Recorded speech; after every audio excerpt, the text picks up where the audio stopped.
오늘 함께 읽으신 그 본문의 말씀을 가지고 내 아버지는 얼마나 신실하신가, 내 아버지는 얼마나 신실하신가라는 제목으로 함께 말씀의 은혜를 나누기 원합니다.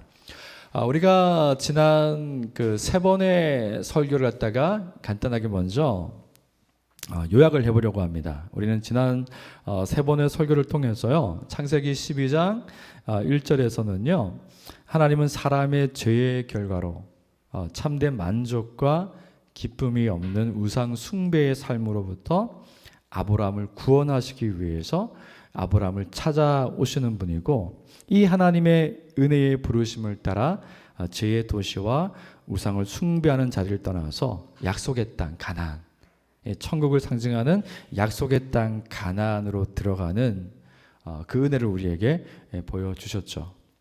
두 번째로 창세기 12장 2절에서 4절까지의 말씀에서는요, 하나님은 죄와 죄의 결과인 죽음으로부터 아브라함을 구원하실 뿐만이 아니라 아브라함의 삶이 복이 될 것이라고 했는데, 그 복은 다름 아닌 아브라함을 영원히 떠나지 않으시고 아브라함과 함께 하시며 하나님이 하나님 되심을 나타내시는 그 하나님이 아브라함에게 복이 된다는 것, 그것을 우리가 함께 나누었습니다. 그리고 창세기 12장 5절에서 7절까지의 말씀을 통해서 우리는 아브라함이 가나안 땅에 들어간 그 사실을 보면서 하나님은 약속을 지키시는 분이다, 우리에게 주신 약속을 지키시는 분이라는 것을 나누었고요, 하나님이 아브라함에게 약속하신 복을 이루실 때까지 아브라함을 떠나지 않으시고, 또 아브라함이 하나님의 약속을 의심할 때에는 아브라함에게 나타나셔서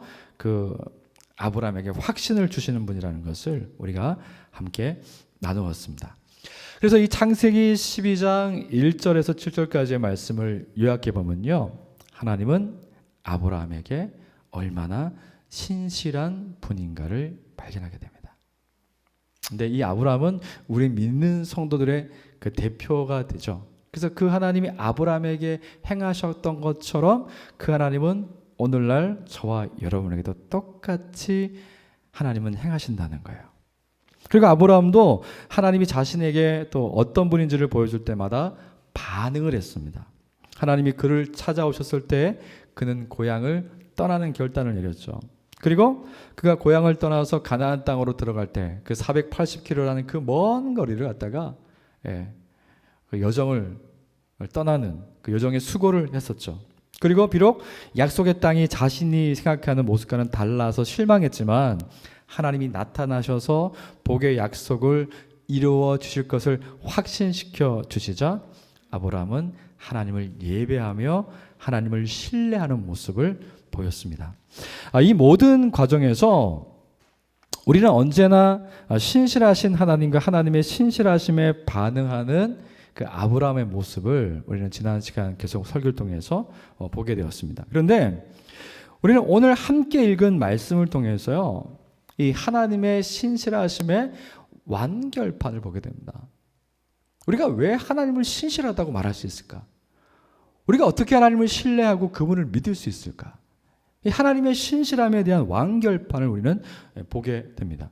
오늘 함께 읽은 그 12장 8절에서 10절의 말씀 보시면요, 그동안 하나님의 신실함에 잘 반응해 왔던 아브라함이 오히려 가장 큰 위기의 순간이 찾아왔을 때 하나님을 무시하고 자신의 마음의 결정을 따르는 모습을 보여줍니다. 가장 큰 위기가 찾아왔는데 하나님을 무시하고 자기 자아가 이야기하는 그 마음의 결정을 따르는 모습을 보여줍니다.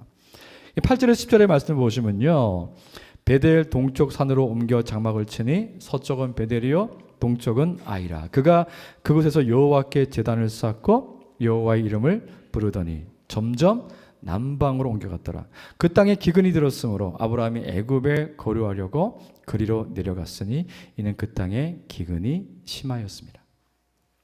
이 가나안 땅 주요 도시는 이미 원주민들로 가득 차서 아브라함이 정착할 곳이 없었습니다. 그래서 아브라함이 선택한 곳은요, 베델과 아이 사이에 있는 한 산이었어요. 이 산지에 정착한 아브라함은 자신이 생각했던 그림은 아니지만 하나님이 그동안 보여주신 그 신실하심을 의지해서 하나님이 자신에게 약속하신 복이 미래에 나타날 것을 기대하며 그 산에서 여호와의 이름을 부르며 예배를 드렸습니다. 여러분, 여호와의 이름을 불렀다는 표현은요, 이 부르다는 이 표현은요, 선포하다라는 뜻이 있어요. 이 단어의 뉘앙스는 뭐냐면요, 아브라함은 지금 자신의 상황이 만족스럽지 않지만은 하나님을 신뢰하기 때문에 하나님이 이루실 복을 기대하는 마음으로 선포하고 있습니다. 예를 들자면 이런 거죠. 하나님이 제게 약속하신 복이 이루어질 것을 저는 믿습니다. 저는 신뢰합니다. 저는 확신합니다. 우리도 우리의 그 삶에 그 늘 신실하게 일하셨던 하나님을 떠올리며 지금 나의 상황이 만족할 상황이 아니라 할지라도 우리도 아브라함처럼 하나님을 선포할 때가 있죠. 저는 지금의 공동체와 그 복음을 깊이 알고 나누고 누리면서 제가 감당할 수 있는 그 가족의 숫자가 될 때까지 하나님께서 우리의 공동체를 만들어 가시고 이루어 가시고 또 이 백오 지역과 또 우리 여러분들이 살고 있는 각 지역에서 그 하나님의 아름다우심을 전할 수 있고 그 하나님의 나라가 우리 가운데 임하였다는 것을 경험할 수 있는 그런 놀라운 일들을 저는 기대하고 있습니다. 그리고 기도할 때마다 예배할 때마다 제 마음속으로 선포합니다. 하나님께서 그 일을 이루실 것을 믿습니다. 뭐 그거 말고도 하나님께서 제 마음에 주신 어떤 여러 가지 말씀을 통한 소망들이 있죠. 그것을 자주 외칩니다. 선포합니다. 기대가 있습니다. 저는 하나님이 그것을 이루실 거라는 기대가 있어요. 여러분, 아브라함도 그랬을 겁니다. 지금은 당장은 하나님이 약속하신 복을 생각할 때 만족할 만한 상황은 아니지만 하나님이 반드시 약속하신 것을 이루실 것이라는 믿음을 가지니까 선포했어요. 지금의 상황에서 비참함을 느끼던 마음이 위로와 힘을 얻었을 것입니다. 그런데 하나님을 신뢰하고 선포했지만 상황이 점점 안 좋아진다는 거예요. 아브라함이 점점 남방으로 옮겨갔다고 말합니다. 아브라함이 거주했던 베달과 그 아이 사이의 한 산은 그래도 요단강 서쪽에 있어서 수고스럽지만 물과 먹을 것을 얻을 수 있는 곳이에요. 좀 고생하면은 그래도 얻을 수 있는 곳입니다. 하지만 그 산지에서 점점 남쪽으로 내려오면요, 죽은 바다인 사해가 있고요, 땅들은 모래와 흙으로 바뀝니다. 거기서 더 내려가면 네게브 사막과 붉은 돌산들이 나옵니다. 그래서 아브라함이 점점 남쪽으로 내려갔다는 것은 약속의 땅에서 하나님이 약속하신 복이 하나씩 완성되는 것이 아니라 그 반대로 하나님이 약속하신 복과는 전혀 반대의 상황들이 지금 연출되고 있다는 것을 보여줍니다. 그리고 하나님을 신뢰하던 아브라함의 믿음에 균열이 일어납니다. 제가 어저께도 유리컵을 하나 제 설거지하다가 깨먹었어요. 그냥 살짝 톡 났는데 평소에 이렇게 잘 쓰던 유리컵이 그렇게 갑자기 턱 깨어져 버리는지, 아끼던 유리컵이었는데 속상하더라고요. 이 하나님을 신뢰하던 아브라함의 믿음에 균열이 생깁니다. 10절 말씀에 그 땅에 기근이 들었으므로 아브라함이 애굽에 거류하려고 그리로 내려갔으니 이는 그 땅에 기근이 심하였습니다. 이 가나안 땅에 매우 심한 기근이 일어났습니다. 여러분, 기근은 그 사전을 찾아보니까요, 생명을 유지하는 데 필요한 최소한의 필요를 채우지 못하는 상황, 이렇게 돼 있어요. 기근이 그런 뜻인데 심한 기근은 어땠겠습니까? 짐승을 먹일 초원은 말랐고 사람들이 먹을 양식과 식수도 구할 수 없는 상황이 되었어요. 여러분, 레닌그라운드, 갑자기 이름이 헷갈리는데 그 옛 소련의 그 레닌그라운드라고, 정확한 지명이 갑자기 생각나는데 레닌그라운드라고 일단 하죠. 그 레닌그라운드에서 2차 세계대전 때 그 독일 히틀러의 나치군이 그 소련과 전쟁을 하는데요. 그 레닌그라드 같아요. 레닌그라드를 점령하기 위해서 무려 900일 동안 그 도시를 애워쌌어요. 계속 포를 쏘고 그 도시 안에 물자가 들어가지 못하도록 막고 있었어요. 무려 900일 동안. 그래서 점점 물자가 없으니까 사람들이 어떻게 했냐면요, 벽지에 벽지를 풀로 이렇게 붙이잖아요. 풀을 그 벽지를 뜯어내 가지고 그걸 물에 불려 가지고 그것을 먹기도 하고, 그리고 가죽이 어쨌든 짐승의 가죽이 단백질로 되어 있으니까 그 가죽으로 된 모든 것들을 물에 불려 가지고 그 물을 먹으면서 연명을 했대요. 그 나중에는 그것도 없어 가지고 드디어 밖에 널브러져 있는 사람 시체 인육을 먹었다고 해요. 이 기근이라는 것은 우리가 상상할 수 없는 그런 어떤 그 상황일 수도 있습니다. 그래도 우리도 인생을 살다 보면 지금 내가 기근의 시간을 견디고 있다고 느끼는 상황이 있을 겁니다. 그 기근은 다양한 모습이죠. 때로는 관계에서 오는 기근을 느끼기도 하고, 재정적인 어려움의 기근을 느끼기도 하고, 꼭 물리적인 것이 아닐 수도 있어요. 원인을 알 수 없는 내 마음의 기근이 찾아올 수도 있어요. 사실 어떻게 보면 이 마음에 찾아오는 기근이 제일 클 수 있습니다. 그러니까 물리적인 현상들은 어떻게 하면 될 것 같은데, 내 마음의 기근이 오면요, 내 마음이 그 필요한 것이 그 채워지지 않으면은 거기서 오는 절망은 참 해결하기 힘든 것 같아요. 그래서 아주 오랜 시간 우리의 영혼을 마르게 할 때도 있습니다. 여러분의 인생의 기근이 찾아와서 그 위기라고 생각될 때, 그때 여러분은 어떻게 그것을 넘어가겠습니까? 아브라함은 가나안 땅에 불어닥친 심한 기근이라는 위기를 어떻게 대처했습니까? 아브라함의 대처는요, 고향을 떠나 가나안 땅에 도착할 때까지 하나님과 아브라함 사이의 신뢰의 관계를 생각할 때 매우 충격적입니다. 계속 그 신뢰를 쌓아왔잖아요. 하나님과 관계 속에서. 아브라함은 하나님이 지시한 땅을 떠나 애굽으로 내려갔습니다. 믿음의 여정에서 기근이라는 가장 큰 위기를 만났을 때 아브라함은 하나님을 무시하고 지금은 이 위기를 벗어나기 위해서 애굽으로 내려가야 한다고 결정했습니다. 아브라함의 결정은 하나님과 아브라함이 서로를 신뢰하며 신실하게 행동할 것이라는 약속을 일방적으로 파기하는 것이었습니다. 아브라함이 애굽으로 내려가는 결정을 내렸을 때는 더 이상 하나님을 신뢰할 수 없다는 강한 불신이 작용했습니다. 그런데 이러한 아브라함의 모습은 누구와 많이 닮아 있어요. 그게 누굴까요? 바로 첫사람 아담과 닮아 있습니다. 여러분, 아담이 선악을 알게 하는 나무의 열매를 먹었을 때 그의 마음에서 선행적으로 일어난 일은 선악과를 먹으면 죽는다는 하나님의 말씀을 불신했습니다. 먹어도 안 죽는다고 생각한 거죠. 그리고 하나님의 말씀에 순종하지 않고 자신의 결정을 따라도 해결책이 있고, 심지어 하나님이 약속하신 복과 영원한 생명보다 더 좋은 삶이 있을 것이라는 착각을 했습니다. 하나님이 없는데도 그런 것이 가능하다는 기대를 가졌죠. 그런데 결과는 무엇입니까? 하나님을 무시하고 자신의 자유의지를 불순종에 사용한 대가는 무엇이었습니까? 죽음이었습니다. 하나님 말씀하신 대로 죽음이었습니다. 그래서 우리가 말씀에 불순종하고 죄를 지을 때마다 우리는 무엇을 경험하냐면요, 간접적으로 죽음을 경험하는 거예요. 죄가 가벼운 게 아닙니다, 여러분. 우리가 죄를 짓잖아요. 그 죄를 짓는 순간에 우리는 간접적으로 죽음을 경험합니다.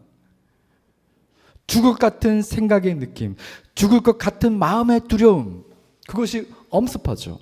여러분, 하나님의 말씀을 따라 신앙이 자라는 것처럼 보이던 아브라함은 가장 큰 위기의 순간에 하나님과 그동안 가져왔던 신뢰의 관계, 하나님이 약속한 복, 그 모든 것이 아브라함이 하나님을 무시하고 가나안 땅을 무단으로 이탈하는 순간 연기처럼 사라져버렸어요. 그동안 그가 하나님과 가져왔던 모든 시간들이 의미 없는 것처럼 치부되어졌습니다. 여러분, 우리가 이 땅에 살면서 제가 저번에 그 드라마를 보는데 그 아내가 남편한테 내가 당신하고 이혼하고 싶은 진짜 이유가 뭔지 아냐고. 당신 없이도 살 수 있을 것 같아서. 이런 대사가 나오더라고요. 근데 와이프가 굉장히 공감하더라고요. 맞아. 지금 내가 내가 없어 살 수 있다는 뜻은 아니지. 그건 아닌데, 만약 당신이 없어서 살 수 있다고 생각되면은, 이혼이라는 것을 생각할 수도 있겠구나. 작가가 굉장히 똑똑한 사람이다. 그런 말을 하더라고요. 이미 내 옆에 없어도 살 수 있다는 생각이 강하게 들면, 확신이 되면은 그렇게 되겠죠. 여러분, 아브라함은 하나님 없이도 살 수 있다라는 그런 잘못된 생각에 빠졌어요. 여러분 아시겠지만 정말 위기라고 느껴지는 상황이 생기면 우리 안에 죄의 본성은 내가 무엇인가를 빨리 결정해서 상황을 바꾸어 놓아야 한다고 생각합니다. 제가 1년 전에 2년 동안 전세를 살다가 집주인이 이제 들어와서 사셔야겠다고 하셔가지고 전세집을 구해야 될 상황이 생겼어요. 근데 아시는 것처럼 그때 집값이 폭등했어요. 1억 6천짜리 전세가 3억 5천이 됐어요. 사회생활 초보인 제게는 감당하기 버거운 상황이었습니다. 그래서 처음에는 복음 안에서 내가 그래도 복음을 이야기하는 사람인데 복음 안에서 내가 안전하다는 것을 믿으며 하나님이 우리 가정과 100곳에서 개척하게 하셨으니까 하나님의 선하신 뜻이 하나님의 인도하심이 있을 것이라고 믿었어요. 그런데 시간이 점점 다가오는 거예요. 그래서 제 믿음은 옅어지고 제가 꺼내든 카드가 뭐냐면은 전세 갱신 청구권이었어요. 사실 굉장히 저한테 제 자신이 부끄러운 일이에요. 법이 정하는 권리이기 때문에 한번 할 수도 있다고 생각하실지 모르겠습니다. 근데 제가 부끄러운 일이 뭐냐면요. 하나님을 의지하는 대신 그 전세 갱신 청구권을 믿었거든요. 이게 지금 이 청구권이 이 상황을 해결해 줄 수 있을 거예요. 아니었어요. 집주인하고 서로 마음만 상했어요. 제가 이사 가는 날 집주인이 오셨어요. 음료수를 사들고 오셨더라고요. 그래서 그때 집주인이 뭐라고 하셨냐면은 제가 목상가였거든요. 얼마나 부끄러운지. 그래서 제가 고백했어요. 제가 사실 사회 초년생이고 내가 이 전세가 2배나 오르는 이 전세 대출을 감당할 수 없을 것 같아가지고 갱신 청구권 쓰려고 했다. 그때 부끄럽습니다. 상황이 이렇게 돼가지고 정말 미안하게 생각하고 제가 앞으로 믿는 사람으로서 다시는 이런 일을 하지 않겠다라고 생각했습니다. 저 때문에 혹시 마음에 상처받았다면은 용서해 주시고 이런 상황이 생긴 것에 대해 다시 한번 사과드립니다. 그러면서 이렇게 이사를 왔었어요. 근데 그때 그 교훈이 굉장히 저한테 오랫동안 갔었어요. 여러분 아마 저와 여러분 가운데 이런 어떤 삶의 모습은 흔하진 않아도 한 번쯤 그런 유혹이 올 수 있을 것 같아요. 정말 그 상황은 급하고 근데 하나님은 아무리 바라봐도 그분은 급하시지 않는 것 같고 나만 급한 것 같고 하나님의 약속은 있는데 당장 뭔가 이루어지는 것은 아무것도 없는 것 같고 하나님이 나를 말려 죽이려고 하시나라 생각이 막 드는 것 같아요. 여러분 아브라함이 그랬습니다. 그는 위기 앞에서 하나님과 관계도 던져버렸고 당장 무엇이라도 해야 한다고 생각했습니다. 그래서 그가 선택한 것은 하나님의 말씀을 무시하고 지시한 땅, 약속의 땅을 떠나서 스스로 애굽으로 내려간 것이었습니다. 애굽으로 내려간 아브라함의 상황은 점점 나빠졌습니다. 그의 마음을 엄습한 두려움은 이제 하나님을 전혀 모르는 사람처럼 행동하기 시작합니다. 아내를 누이라고 속이는 부도덕한 사람이 되고요. 아내를 바로에게 내어주면서 바로가 주는 예물도 받습니다. 아브라함이 하나님을 무시하고 스스로 내린 결정은 그의 삶을 스스로 빠져나올 수 없는 미로 속으로 집어 던졌습니다. 우리가 하나님을 무시하고 우리의 자유의지를 따라 선택한 결정들은 우리의 삶을 내가 감당할 수 없는 위기와 코너로 몰아넣습니다. 여러분, 지금도 우리는 내 인생의 위기의 순간에 있다고 생각하는 상황이 있을 겁니다. 그 상황 속에서 여러분은 어떤 선택을 했습니까? 만약 여러분이 아브라함과 똑같은 선택을 했다면 이 본문은 우리에게 큰 위로가 될 수 있습니다. 왜냐하면요, 하나님은 언제나 변함없이 신실한 분이라는 것을 아브라함에게 나타내셨거든요. 여러분, 하나님은 바로와 그의 집에 재앙을 내려 바로가 사라를 아브라함에게 돌려주게 하셨습니다. 본문에서 아브라함이 이 일을 놓고서 하나님께 기도했던 내용은 없습니다. 아브라함이 하나님을 무시하고 서로에게 신실하겠다는 약속을 파기하고 하나님이 없는 자기 결정권을 사용해서 벌어진 이 참사를 하나님은 원상복구가 아니라 바로가 결혼 예물로 준 재물까지 받아서 애굽에서 나오게 하셨습니다. 이것에 대한 자세한 해석은 지금 하고 싶지 않아요. 어쨌든 이 본문이 우리에게 보여주는 것은 무엇입니까? 아브라함이 하나님의 말씀을 따라 고향을 떠난 행동과 가나안 땅에 이르기까지 짧지 않은 거리를 이동하고 자신이 생각했던 가나안 땅의 모습과 다르지만 하나님의 약속을 신뢰하고 선포하며 예배를 드렸던 모습은 분명 아브라함의 의로운 모습이라고 인정할 수 있습니다. 하지만 아브라함의 이런 의로움이 전혀 의미가 없어지는, 애굽으로 내려가는 선택에서 그가 취한 행동은 더 이상 하나님의 사랑과 보호를 받을 수 없다고 해도 아브라함은 아무 할 말이 없습니다. 아담의 선택으로 그가 죽음에 이르게 되었으니 아담은 하나님께 아무런 할 말이 없죠. 그가 죽어도 하나님의 책임이 아니니까요. 그런데 하나님은 그런 아브라함을 구원하십니다. 아브라함이 떠나라는 말씀에 반응했을 때, 그가 자신에게 나타난 하나님을 신뢰했을 때만 그를 구원하시고 사랑한 것이 아니라 아브라함이 하나님을 완전히 무시하고 하나님이 없는 죽음과 같은 상황 속에 있을 때 하나님은 아브라함을 구원하십니다. 우리는 아브라함의 이 불신앙 속에서 완전하고 변함이 없는 하나님의 구원의 그 신실하심을 보게 됩니다. 여러분, 제가 그 인생을 살면서 제 인생에서 인생을 돌아보니까 우리는 아직 일어나지 않은 일에 대해서 엄청난 염려와 두려움이 있어요.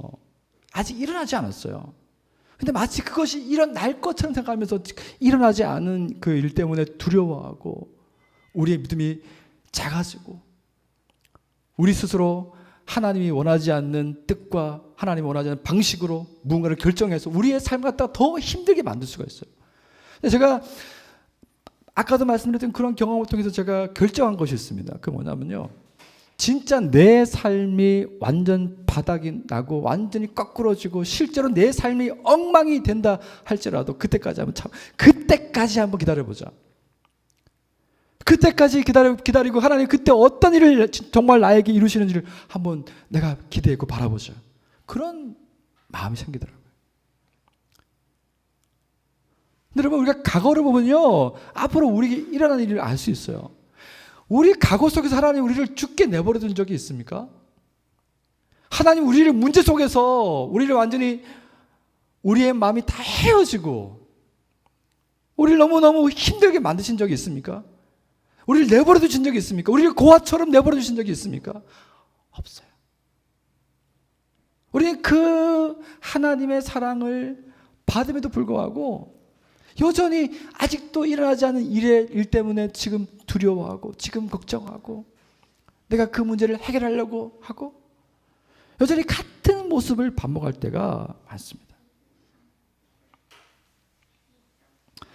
여러분, 하나님이 이와 같은 그 신실함, 그럼에도 불구하고 우리에게 찾아오셔서 하나님의 신실하심을 보여주는 이유는 무엇일까요? 그것은 하나님의 사랑 안에 있죠. 우리가 너무나도 자주 이야기하는, 자주 듣는 요한복음 3장 16절 말씀이죠. 하나님이 세상을 이처럼 사랑하사 독생자를 주셨으니 이는 그를 믿는 자마다 멸망하지 않고 영생을 얻게 하려 하심이라. 여러분, 하나님은 사람을 생명체로 생각하는 과학자가 아닙니다. 하나님은 사람을 자신의 자녀로 생각하는 아버지입니다. 그래서 아버지는 자신을 거절하고 무시해서 죽음으로 가는 자녀를 구원하기 위한 방법을 찾으셨습니다. 죄에서 건져내시고 생명의 말씀인 율법을 주어서 그 말씀을 지키면 복과 생명을 주신다고 하셨습니다. 그리고 하나님 자신의 신실함을 계속 나타내셔서 자신이 신뢰할 수 있는 분이라는 것을 보여주셨습니다. 그런데도 돌이키지 않는 거예요. 그래서 하나님은 자신의 공의 안에서 사랑을 나타내시기로 결정하셨어요. 자신의 사랑 안에서 공의를 행하시기 위해서, 죄인을 죄 없다 하시기 위해서 죄를 대신 담당시킬 죄 없는 하나님의 아들을 이 세상에 보내셨습니다. 여러분, 주님은 헤롯의 박해를 피해서 아브라함처럼 애굽으로 내려갔던 적이 있습니다. 그리고 헤롯이 죽고 난 다음에 그 박해가 끝났을 때 다시 가나안, 이스라엘로 올라오셨죠.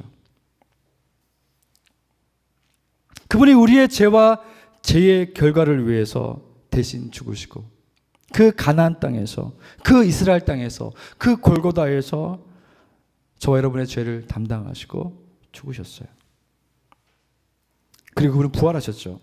그래서 그 하나님의 사랑과 보호와 신실한 은혜가 변하지 않고 영원하다는 것을 우리가 어떻게 알 수 있냐면 그 아들 때문에 알 수가 있어요. 그 아들이 십자가에 죽으셨다는 것을 통해서. 그래서 예수님은 하나님의 사랑에 대한, 우리를 향한 하나님의 사랑에 대한 보증입니다. 우리가 어떤 상황에서, 심지어 우리가 하나님을 무시하고 하나님이 없는 선택과 결정을 해도 우리는 우리를 구원하시는 이유를 우리는 이 하나님의 사랑에서 알 수 있고, 그 보증은 예수 그리스도입니다. 이 복음이 우리를 변화시킵니다. 복음의 결과가 우리를 변화시키는 것이 아니라 우리를 사랑하시기 때문에 아들을 주시고 그 아들의 희생의 가치만큼 우리를 변함없이 사랑하신다는 이 복음이 우리를 바꾸어 놓을 겁니다. 여러분, 하나님의 변함없는 그 사랑의 신실하심을 믿으십시오. 여러분이 어떤 모습이든지 언제든지 하나님을 불신하고 하나님을 무시하고 안타까운 결정을 할 수 있어요. 그래도 하나님 여러분을 버리지 않습니다. 여러분이 잘할 때 하나님 보여줬던 그 사랑과 그 은혜를 똑같이 여러분이 못할 때도, 심지어 하나님을 무시할 때도 똑같이 행하실 것입니다. 왜냐하면 그리스도의 십자가의 보혈의 능력이, 그 가치가 무한하기 때문입니다. 그것을 우리가 알게 되면요, 그 하나님의 그 사랑을 알게 되면은 우리 마음에 변화가 일어날 수밖에 없죠. 여러분, 말씀 맺겠습니다. 이 주일 아침 우리를 위해서 죽으시고 부활하신 그리스도를 찬송합시다. 아들을 우리의 의로 삼으심으로 우리에게 변하지 않는 사랑과 은혜를 주시는 아버지를 우리가 영원히 찬송합시다. 그리고 이 복음을 믿게 하시고 확신하게 하시고 들려주시는 성령님을 높입시다. 그리고 우리가 말씀 볼 때마다 그 하나님의 넘치는 사랑, 그 하나님의 차고 넘치는 그 은혜를 기억하고 우리에게 언제나 그 신실하신 그 하나님을 발견할 수 있기를 원합니다. 그래서 우리에게 일어나지 않은 일 때문에 두려워하지도 않고, 혹시 우리가 죽을 것처럼 우리에게 심한 어려움이, 고난이 온다 할지라도 거기에서 하나님이 이루실 일을 바라보기 위해서, 마치 욥처럼 거기에서 하나님이 어떻게 일하실 것인가를 바라보고 소망하는 마음으로 끝까지 우리가 인내하고 주님을 바라볼 수 있기를 원합니다. 여러분, 그럴 때 욥이 고백했던 것처럼 내가 하나님을 귀로만 들었었는데 이제 하나님을 봅니다 했던 것처럼, 그 살아계시고 그 전능자가 우리의 삶에 지금도 신실하게 일하시고 앞으로도 신실하게 일하시고 영원히 신실하신 분으로 우리와 함께 계신다는 것을, 저 여러분 가운데 함께 계신다는 것을 신뢰할 수 있는 저 여러분 되시기를 주님의 이름으로 축복합니다.